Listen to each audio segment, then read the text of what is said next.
আসসালামু আলাইকুম। দেখতেই পাচ্ছেন সকাল সকাল পুরো পরিবার মিলে বসে গেছি মাছ বাছতে।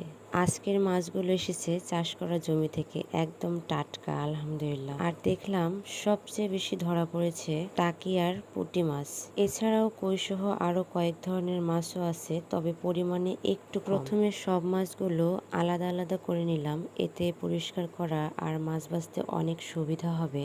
মাছ বাছতে বাছতে আমি তো ভেবেছিলাম এই ব্যাচটা শেষ করলে আজকের মাছ বাছার কাজ শেষ, কিন্তু না, একটু পর পর আবার জমি থেকে নতুন করে মাছ চলে আসছে। আমি মাছ পরিষ্কার করছি আর ওরা আবার মাছ পাঠায়, আর এভাবেই দেখতে দেখতে সন্ধ্যা পেরিয়ে রাত হয়ে গেল। কষ্ট তো আছেই, কিন্তু দিনের শেষে যখন এতগুলো টাটকা মাছ চোখের সামনে দেখি তখন সব ক্লান্তি দূর হয়ে যায়। আলহামদুলিল্লাহ, এমন নিয়ামতের জন্য সব সময় আল্লাহর কাছে শুকরিয়া। আপনারা বলুন তো, এত মাছের মধ্যে কোন মাছটা খেতে সবচেয়ে বেশি পছন্দ করেন? কমেন্টে জানাবেন কিন্তু।